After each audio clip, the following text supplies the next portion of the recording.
আসসালামু আলাইকুম দর্শক, আমি আপনাদের মাঝে কিছু কথা তুলে ধরতে চাই মানবাধিকার প্রসঙ্গে। জাতীয় দৈনিক মানবাধিকার পত্রিকা ও টিভির স্টাফ রিপোর্টার মোহাম্মদ আব্দুল আজিজ সাংবাদিক সম্পর্কে কিছু আলোচনা। আমি 2022 সালে ঢাকা হেড অফিস 12তম ব্যাচে পরীক্ষায় পাশ করে সাংবাদিকতায় পেশায় আসি। তারপরও শিক্ষার শেষ নেই। আমার সংবাদ বার্তায় তথ্য সংগ্রহে, বার্তা সম্প্রচারে যদি কোথাও ভুল হয় অবশ্যই ক্ষমা চোখে দেখবেন।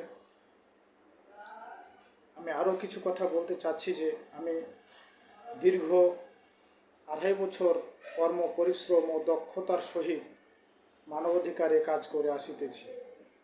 আমি ঢাকায় বিভিন্ন এলাকায়, বিভিন্ন মার্কেটে, বিভিন্ন স্পটে সাংবাদিকের যে সমস্ত দায়িত্ব এবং করণীয় আমি সেগুলা ভিডিও আকারে তুলে ধরেছি আপনাদের মাঝে। আমি বিভিন্ন জায়গায় হুমকির মধ্যে পড়ছি এবং সেই হুমকিকে অতিক্রম করেও আমি সত্য প্রচারে, সত্য ঘটনায় ছুটে গেছি। যেখানে আমি নক পাইছি সেখানে গেছি। আসলে সত্য কথা তুলে ধরায় অনেক বিপদ সম্মুখে পড়তে হয়।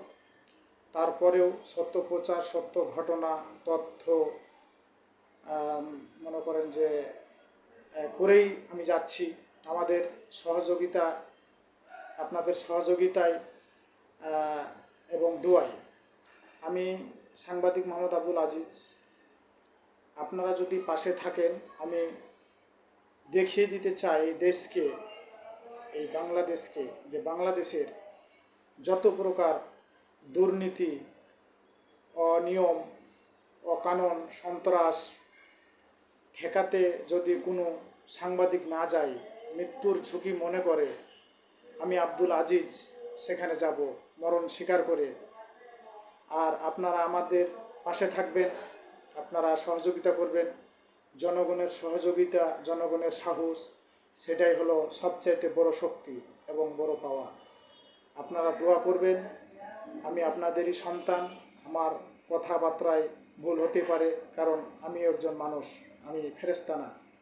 যদি ভুল হয় আপনারা অবশ্যই ছোট সন্তান, ছোট ছেলে অথবা ছোট ভাই মনে করে ক্ষমা করবেন।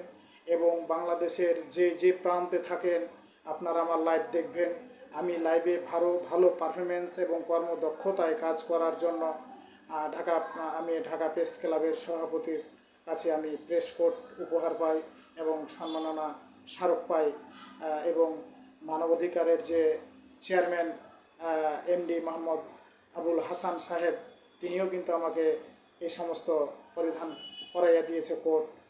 আপনাদের দোয়া এবং ভালোবাসায় আপনারা আমার জন্য দোয়া করবেন। আমি যেন এই বাংলাদেশে আরও কিছু ভয়ঙ্কর যে সমস্ত কাজ গেলে এবং দেখলে মানুষ হয়তো আতঙ্কিত হয়, আপনারা সেই বিষয়গুলা আমাকে জানাবেন।